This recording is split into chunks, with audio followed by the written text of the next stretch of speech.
Wait, come back. There, you found me. It's Mitch's Fake Radio. Yes, it is. It's Mitch's Fake Radio, and you found it. Episode number 2. Back at you 1 month later after episode number 1, which was on the 28th of May. It went really well. It was a lot of fun. We may have had a couple of technical difficulties here with the start of tonight's show, but I think we got it. I'm probably going to put that stuff that I talked about in the beginning near the end of the podcast, so you don't have to sit through that again. I'll try to change it up a little bit for you too, and make it so it's not boring, not going to kill you.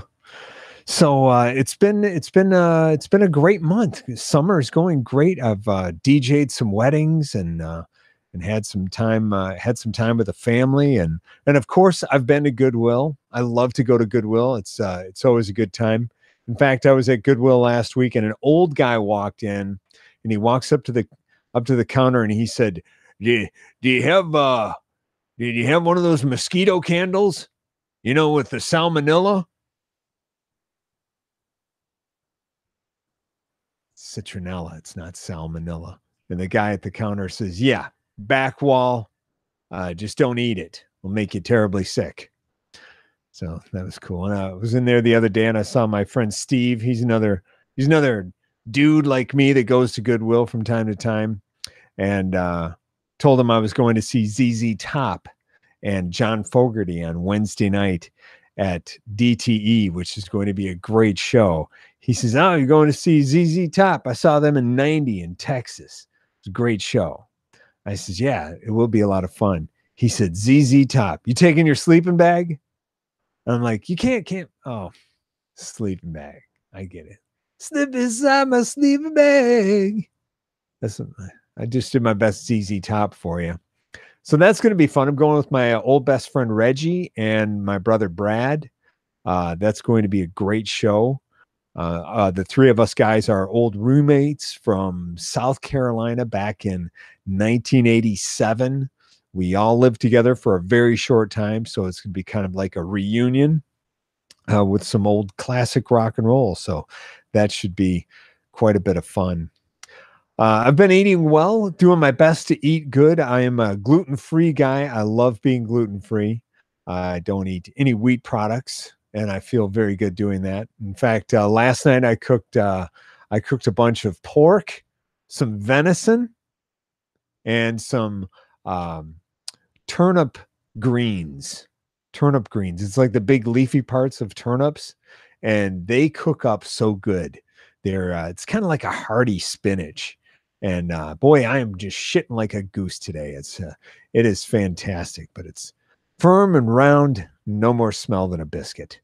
I stole that from a movie, but anyhow, it's very good food, and it's good stuff. And I could rant and rave about being gluten-free, but really the proof is in the pudding. You got to give it a shot. I talked to one guy that he is like 82 years old. He and his wife are thinking about going gluten-free. He said his younger brother, who is 78, has gone gluten-free. And he said the guy acts like a kid. He's got tons of energy and just bouncing around all the time, and just feels fantastic. So I can't tell him any more than to just do it. I mean, I could keep, I'm kind of like an infomercial, if you will. And most people that when I talk about being gluten-free for a while, they just want to turn me off because I'm like the Showtime rotisserie, just set it and forget it. But actually you shouldn't do that because now you'll burn the house down. So don't set it and forget it. But that makes me think of my Showtime rotisserie. When I cook in that, back when I was drinking, I used to get out my vodka and my rocks glass, and I would sit right in front of the Showtime rotisserie and turn off all the lights in the kitchen and just watch that chicken turn and cook and drink vodka. Wow. That in itself could be an infomercial. I honestly think it could. It's great stuff. Let's get back to music. Coming up on July 14th, I'm going to see Los Lobos. Yes. And that's going to be at Dixie Motor Speedway. That's going to be fun. Big news there. My brother Carl called yesterday and he said he's going with me to that show. And I asked him if he wanted to go. He says, no, I work Saturdays. I can't go. I'm like, okay, life is only so long. And if you don't take a little time for yourself and soak up a little culture, you're screwed. Well, he called many weeks later and said, I'm going to see Los Lobos with you. So that is awesome. I look forward to hanging out with my big brother and see some great music, Tex-Mex music, almost a little Zydeco thrown in there, definitely blues rock. They are a fantastic band, and it is Los Lobos at Dixie Motor Speedway. Tickets are only $20. Get out there and see that show. It's going to be fantastic. I did talk about this in the first failed segment of episode 2, so I'm going to talk about it right now. This is the PSA segment of the show. It's public service announcement, and I want to talk about can returnables at Walmart and VG's. What we have is we have people coming in with shopping carts with bags, plastic bags full of returnables. And I tear my bag open and I pluck them out one by one, put them in the machine. Then I scoop up the bag and I throw it away. And it leaves the cart unscathed. But people, it could be you that's listening, they're dumping the cart full of returnables and then putting the cans into the machine. Then all the shit from all the cans, the sweet pop and beer and wine coolers and chewing tobacco and cigarette butts, all that stuff comes glurging out of those cans and bottles into the bottom of the shopping cart. It's disgusting and it's totally uncalled for. Because think about what happens to those carts afterwards. Little kids get in them, moms shop, and they put their groceries down there and they're little kids. Then you got a little kid eating a moldy cigarette butt. Is that a Newport? He looks like a cool kid more than a Newport kid. But it's just disgusting. So please stop dumping the bags out, the returnables into the shopping cart. It's totally uncalled for, and it's very unsanitary. It's disgusting. I mean, I could just keep going. I could keep bitching about it, but you're putting the cans in the shopping cart. Stop doing that. All of a sudden, I'm Jerry Seinfeld. What's up with that? Okay, there's one impression for the show of Mitch's Fake Radio, episode 2. We can swing back and talk about episode 1. It went really well. I think it went well. It was probably a lot better than this one. I think I enjoyed it. I thought it was great. I thought I'd read a couple of quotes. Let's read one from Joey Strange, executive producer of this podcast and of the Don't Make This Weird podcast. Here's what Joey said. The show was amazing, Mitch, period. Can't wait for the next one. You killed it. When do you want to do the next one? That would be right now. Joey did not use any punctuation. I would have appreciated that. It should have been, the show was amazing, Mitch, exclamation point. Can't wait for the next one, comma, you killed it, triple exclamation point. That would have made it a lot better. He just really just took the wind out of my sails, sucked the life out of that compliment without any punctuation. So thanks anyhow, Joey. Nice try. Next compliment came from my good friend Ben. Ben said, quote, I didn't know you knew so much about cats and bicycles. I think that's a pretty nice compliment. Ben did use punctuation because he put a little apostrophe in the word didn't, and apostrophe on cats, and a period after bicycles. So that was made me feel a lot better.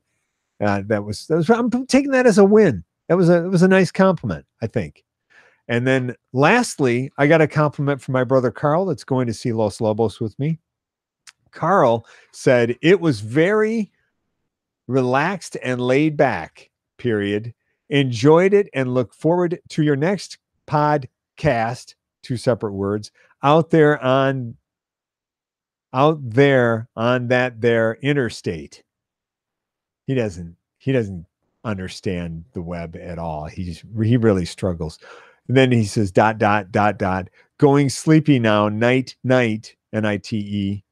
Love you, buddy, ...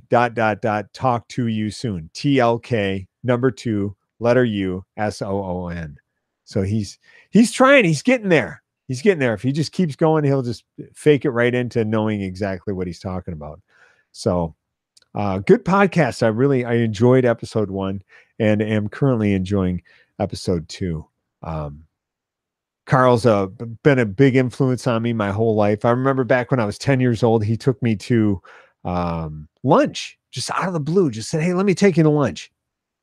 So I get in his Ford truck, old Ford truck. We go to Wendy's on the corner of Dixie and Telegraph, and we go in it, and he says, order what you want. I'm like, wow, this is so cool. So I ordered lunch, and he gets out his money, and change and bills are falling on the counter, and they count it all out. And then I said, what are you getting? He said, I don't have any more money. I'm broke. I'm like, what? You're just going to have me? You don't have any more money? He says, don't worry about it. I'll just make more. And I'm like, that's how it works?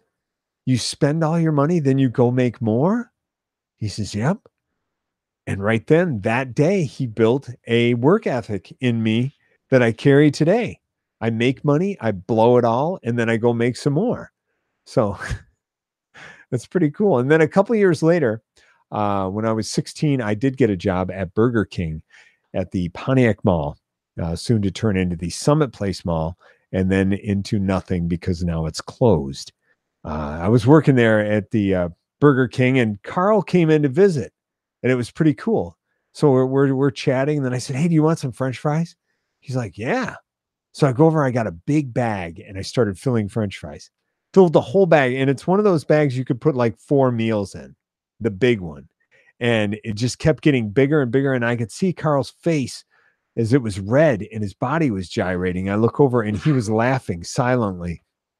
And I handed him the huge bag of fries, the now grease-soaked Burger King bag, $42 worth of French fries, 5 pounds. And he carries it out to his truck and enjoyed those French fries. It was a great memory. I actually wound up getting fired from Burger King at the mall there.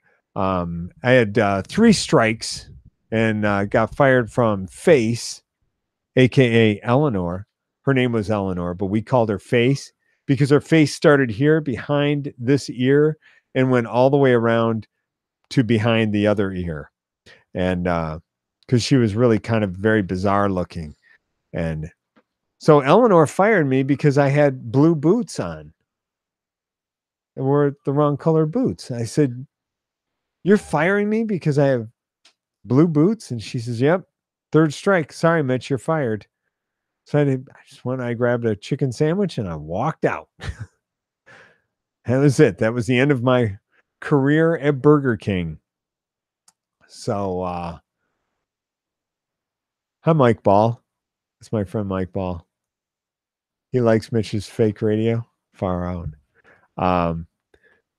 Yeah, it was good times working back there at Burger King. And I left there and I went to work at Bonanza, where I started to seriously get into teenage alcoholism.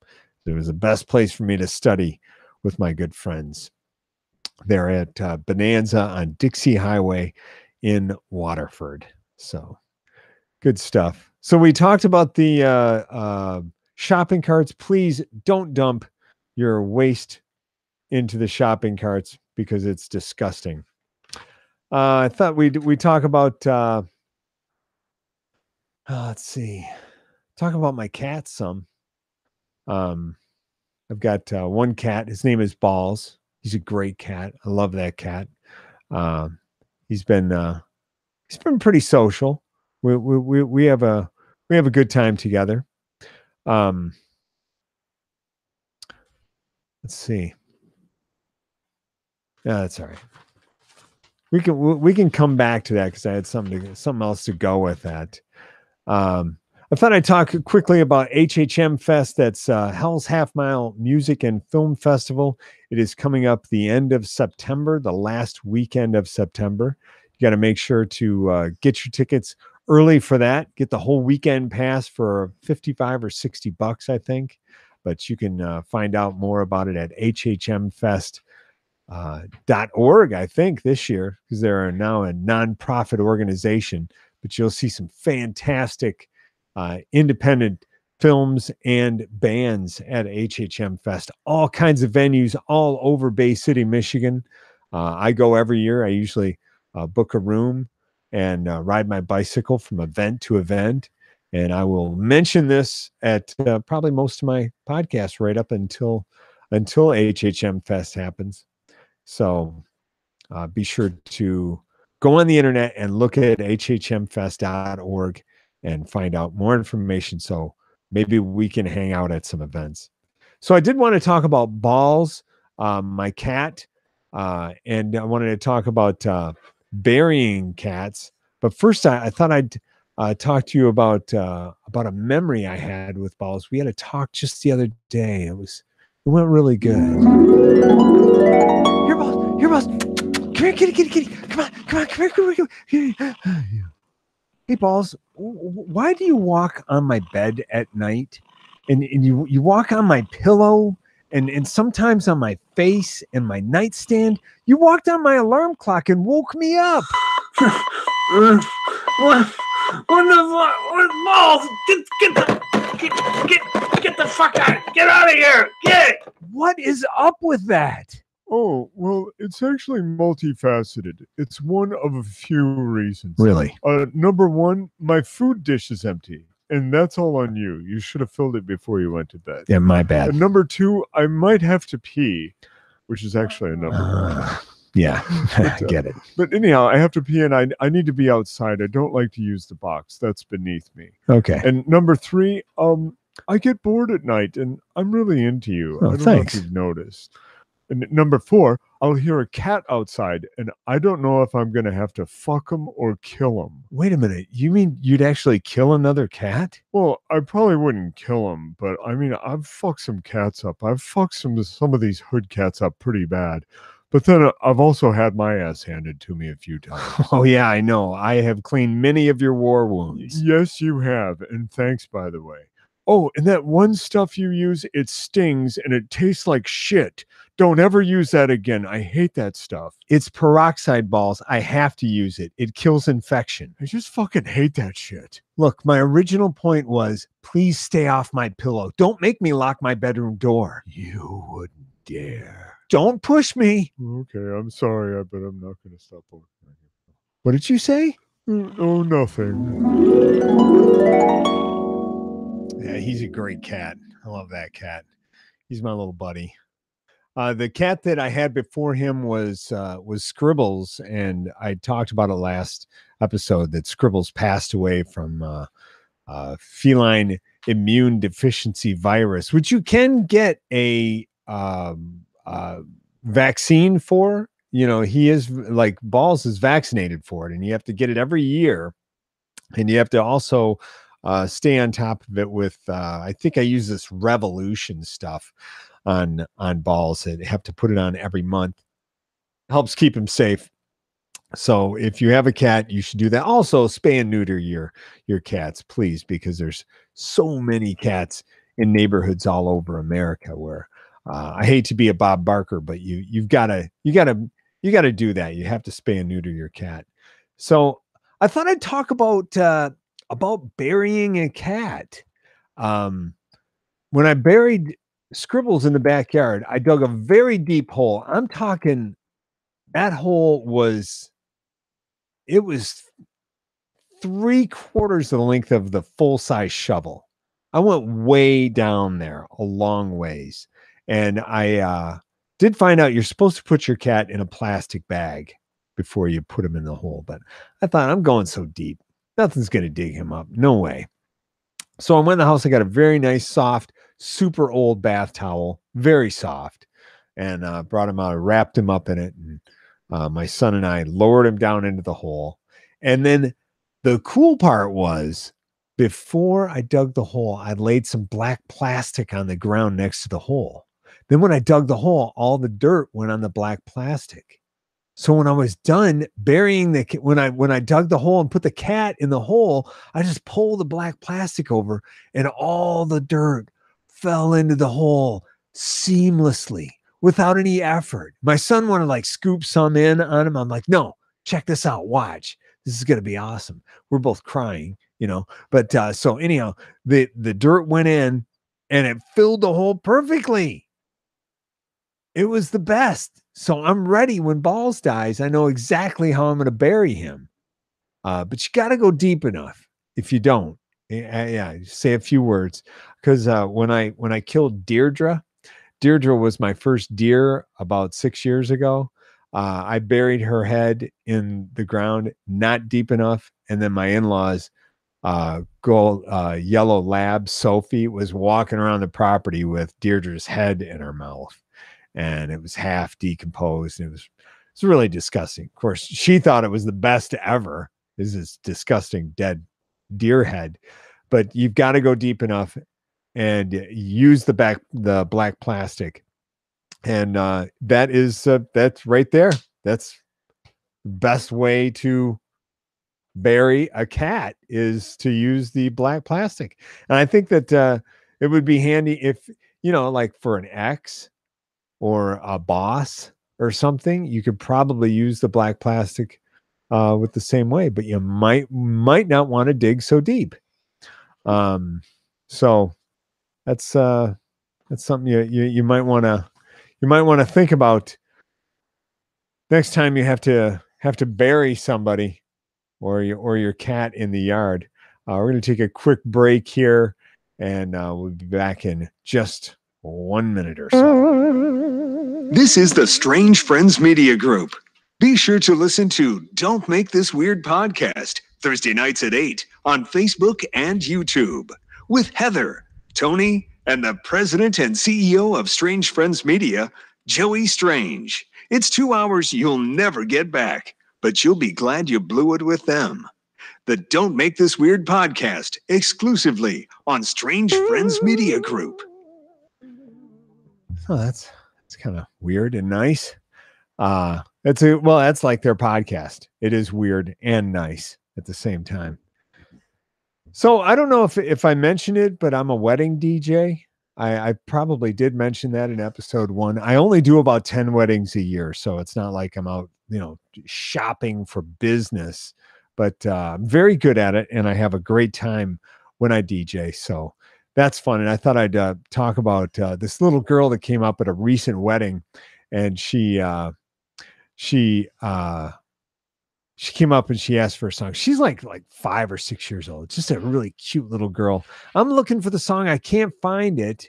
And then she runs away and she comes back and she says, if you can't find it, then you can just turn the music down and use my mom's phone.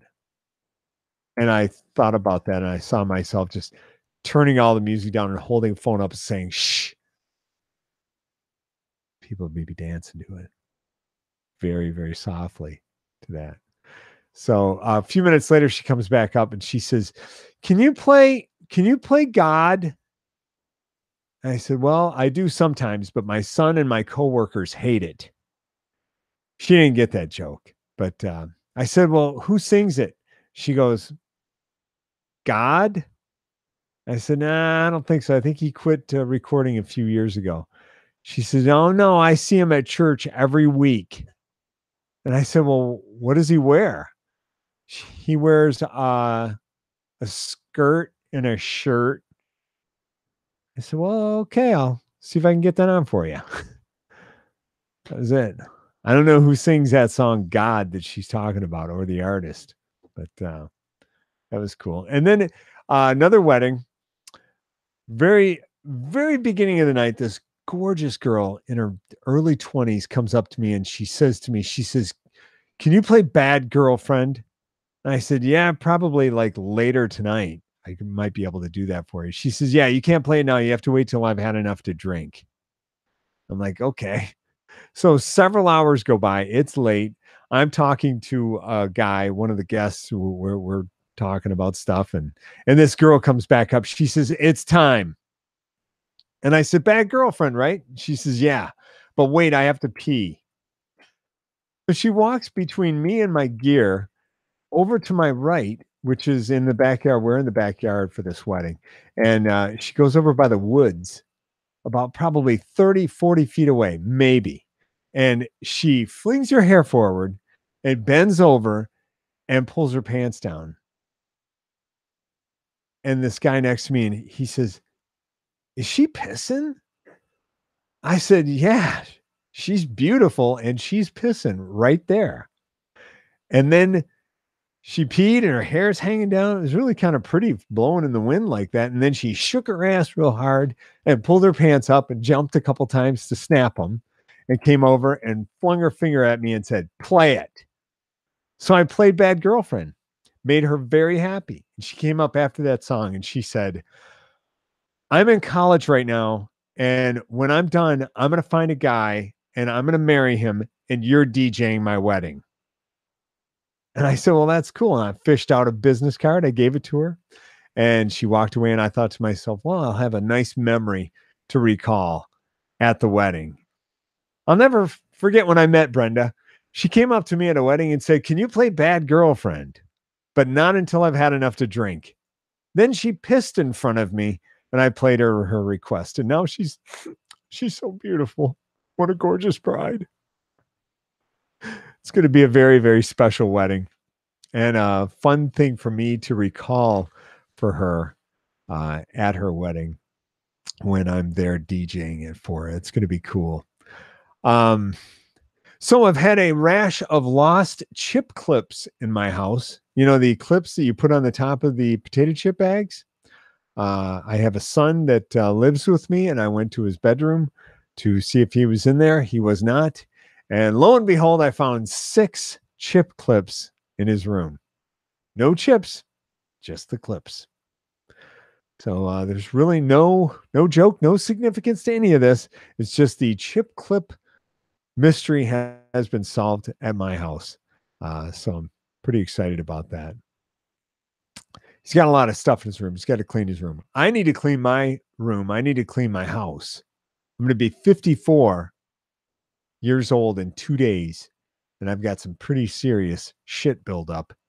I have so much stuff in my house I've got to get through, and I've got to have a garage sale, and I need to downsize because, time's going to come when, he's going to be dealing with all this stuff. In fact, I switched my life insurance over to him since we got divorced. And I told him, I said, my life insurance is in your name. So if I die, you're going to get a checkbook. You'll be able to pay off the house and live here for free. And you get all my stuff. He goes, "Wow, that's pretty cool, Dad." Then he got a real blank look on his face. He says, "You got to get rid of a lot of shit." I have too much. So I am trying to thin it out. I'm trying to downsize my life and get that all in order. And I need to get a will too, because we all need to do that. You got to have your bases covered in life, because if you don't, then it goes into the state, all that jazz, and that's a headache for anybody dealing with. And then my son will know how to bury me in the yard with the black plastic, because I do want a green burial. You ever heard of a green burial? Well, I'll tell you about a green burial. What they do is they basically wrap you in a blanket or a wicker basket, lower you into a hole, and that's it. You just get buried in the ground. And it's legal from county to county. It can change. And you'll be able to be buried in a green burial. I want to have mushrooms stuck into my ass and nose, so I just start decomposing like right away. I think that would be best, so I can get right back to the earth, our earth. I said it like I was in Flint. Wow, so it's 9:00. We're about halfway through with the podcast. It's going quite well. I'm having a good time. I hope you are too. I think probably next week we'll start taking some calls. I think that would be fun to be able to do that. I have been getting out and having some fun, doing my best to enjoy some times out there. Went to the Mid-Michigan Renaissance Fair just recently, over the weekend, and had a good time. I ordered some lunch, and that was fun. How much is the pulled pork sandwich lunch? It'll be $6. $6 for that. I'm going to pay for that, and then. Do you need a receipt? Does she need a receipt? No. Okay. And then $8 for the leg. Yep. Do you have turkey necks? No. I really think you're missing the boat on turkey necks. Okay. Yeah, I think turkey necks are underrated. I think they'd be great if they smoked the turkey neck, threw them on the grill for a minute, and then sold them on a stick. And it's very medieval looking. And it's fun to chew little chunks of meat out between all the bone and gristle. And then people would be like spitting neck bones at each other. And you suck the juice out of a neck. There's nothing like it. That is delicious. But the Mid-Michigan Renaissance Festival was a lot of fun. Tickets were only $13 to get in. You got to get out there and check it out. It's right in between Vassar and Frankenmuth. Totally worth going. There are actually some Strange Friends Media Group people that actually have setups out there. I know Tony and Heather are also set up out there and selling their wares and also performing. About some soap, a bar of soap. It was pretty cool for $4. It's made of, it's got lard in it and goat's milk and some other stuff in it. It's actually very nice soap. I feel really clean from using it. That was cool. They've done a theme each weekend, and next weekend is Pillage the Village with pirates and Vikings. And that's going to be really fun. You'll definitely want to be there the last weekend, because each guest that attends the Mid-Michigan Renaissance Festival will be raped and robbed by pirates and Vikings in true pirates and Vikings style. So you'll want to wear a money belt and be very careful, because you might leave the woods with an unwanted pregnancy. So get out there to the Mid-Michigan Renaissance Festival, and I'll have to do my disclaimer right now. No one will be raped or robbed at the festival. Oh, shoot. I know. Sorry about that. It's really a super fun festival, and it's not Holly. It's not the Holly Festival. That one is so big and so huge. This one is very quaint under a beautiful canopy of trees and nice vendors and just a lot of fun. So also I went to Kokomo's in Saginaw, or as I like to call it, Sagan-Awesome. That's right. Some people call it Sagnasty. Well, I think it's Sagan-Awesome because it's a great place to shop and live and party. I even rode the go-karts. And here's a little of me on the go-kart. Oh, we got it. Oh, we got it. I got it. I got it. I get through. I got it. Okay. Oh, Jesus. Okay. Okay. Go there. Okay, this is fun. Okay, oh, hey, watch it. You're proud. You're a proud face. You're damn it. Oh.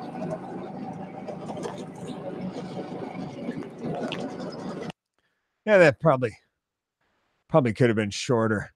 But the ride was only 5 minutes. So I thought, you should enjoy at least about 28 seconds of my ride. I had a lot of fun on that. And I did the basketball game inside, and I did the Wheel of Fortune one.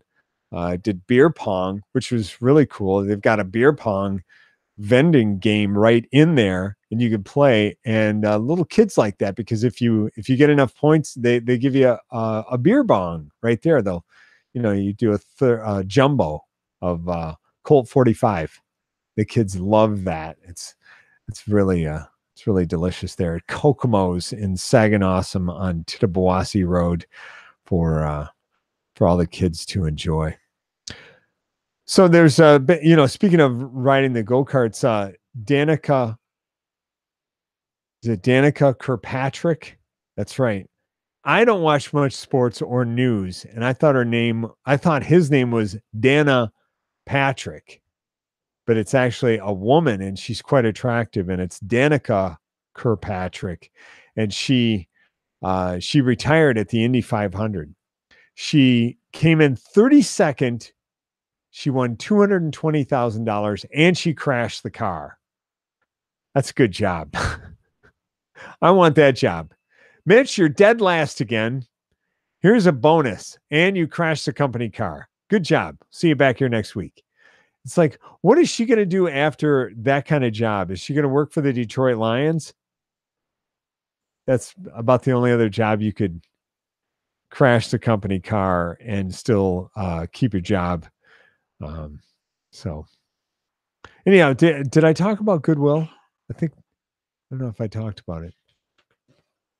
I don't know. I'm kind of screwed up, but I did go to Goodwill. I don't know if I talked about that or not. Anyhow, we'll talk about it. I bought a digital watch for $3.18. It's got a stopwatch on it so I can time my jokes. That's pretty cool. Also, while I was at Goodwill, this old guy is walking through the checkout, and he goes up to the Goodwill associate, and he says, "Hey, do you have one of those? Do you have one of those mosquito candles with the salmonella in it?" And the associate says, "Yeah, back wall. Just don't eat it. It'll make you very sick." Okay. Yeah, good times. Good times. So it is episode number 2, and we're doing our best to get through it. We might as well take a quick break, and we will be back shortly with more of Mitch's Fake Radio. This message is brought to you by the Gluten-Free Advisory Board. Do you have heartburn, bloating, brain fog, lack of focus, no drive? Are you sleepy all the time? How would you like to change that, plus much, much more? Change your life for the better and get on the road to recovery by going gluten-free. Stop eating wheat products, bread, buns, cookies, crackers, cakes, donuts, pies, croutons, pasta. All that stuff is murder. Well, it's not actually murder. It's just killing you slowly. Learn more about a grain-free lifestyle without sacrificing nutrition, variety, or taste by visiting www.wheatbellyblog.com. This message was brought to you by the Gluten-Free Advisory Board. Delete the wheat. Feel better. It's just that simple. What the? That was terrible. The message was good, but that commercial was just awful. Oh my God. Where did they get that guy? Were they going after like a McGruff, the crime dog? Like take a bite out of crime, or they're great. That guy, you can barely understand him. He sounded like he was having a seizure like the whole time. It was terrible. But it's a good message. What he's talking about, being gluten-free, is really a great way to like take control of your life and feel very, very good with waking up and living your life every day. I'm talking about clear thinking. I'm talking about having your head clear so you can form your thoughts and know what you're thinking about. Like even like with me, probably talking about the same subjects 2 or 3 times in a row on this podcast, I'm thinking of that really clearly. So anyhow, we'll probably hear more messages from the Gluten-Free Advisory Board as time goes on. But if you want to know more about it, you can honestly visit the Wheat Belly blog on the internet. Just wheatbellyblog.com. Just check that out and find out how you can take control of your health, of your life. Because I have. It's been over 7 years, and I cannot say enough about how good I feel from going gluten-free. It's the truth. Now, this keto diet, the keto diet is kind of a little bit gluten-free. I don't know a ton about it. I know that it's has a lot to do with behaving and eating plenty of protein. And they like to include a lot of exercise with theirs. Like my friend Ben, he's really into jujitsu. Yeah. It's like a wrestle fighting. So that's a good way to do that, is to try the keto diet as well. So I did a public service announcement. I'm going to do another public service announcement. This other public service announcement has to do with people walking and riding their bikes on the wrong side of the road. This is serious because with the amount of texters we have out there that are texting and driving, one wrong move and you could drive over a pedestrian. They're very, very bumpy. They actually feel like a giant pothole or a parking brick, So please, if you're walking, you need to walk towards traffic so you can get off the road if you see a car coming. Especially if you could see the person is texting as they're driving towards you, you can get out of the way. And then if you're riding a bicycle, you need to ride with traffic and have a mirror on your bike or on your helmet. I have one on my helmet and I could see the person in my mirror if they're texting and I can get off the road and then kick their car as they drive by. So please ride your bikes with traffic and walk against traffic. And use great caution when you're doing that, because if you don't, you could get creamed. And that would be awful to die from something that is totally avoidable for sure. Let's see. So next month is going to be July. I'm going to have a show in the end of July, which will be fun. We'll have had a vacation out of the way, and the 4th of July, we'll probably come back and do an inventory of fingers. That'll be good to make sure that all 10 are still here. I certainly hope they are, and no sunburns. And it seems like I had another memory from Balls from another conversation I had from him. Do you think we could pull that one up possibly? I'm not sure. That might not happen, but I'm not sure. Anyhow, it's episode 2. I'm just trying to get my sea legs of knowing what to talk about. I'm going to be taking phone calls for sure next time. Yeah, I was talking to Balls the other day. It was a great conversation. Balls, my cat. Here, Balls. Come here, kitty. Come on, come here. Hey, Balls. Well, what's the deal with boxes? Why do cats like boxes? Why do you like boxes so much?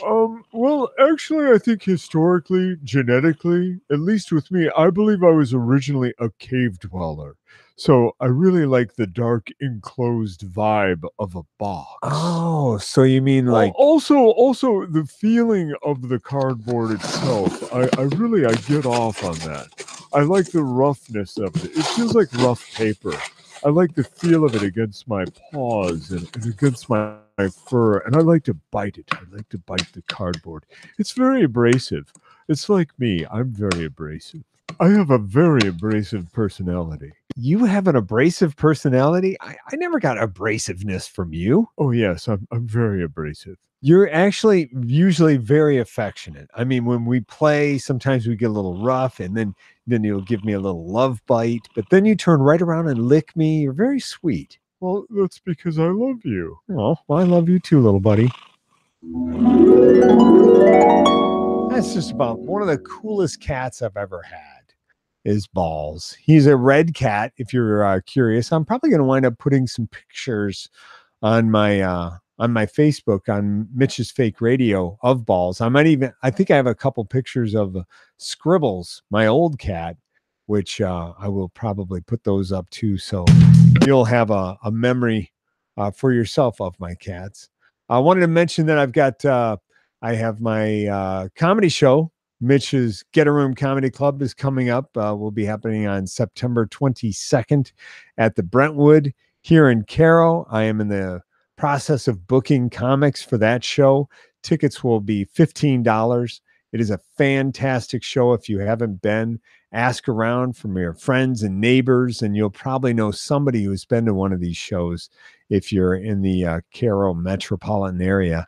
And get out to Mitch Gill's Get a Room Comedy Club. You'll enjoy it for sure. Well, this has been episode number 2. And my name is Mitch Gill. I appreciate you listening. It's been a lot of fun. I will continue to get my shit together, and it'll go smoother next time for sure. Probably going to take some phone calls. That'll be fun. We might hear from the Gluten-Free Advisory Board again. That'll be good. So you be safe out there. Walk on the right fucking side of the road, for crying out loud. Don't dump your returnables into your shopping cart. And be good. And I love you, man. I'll talk to you next month. Okay.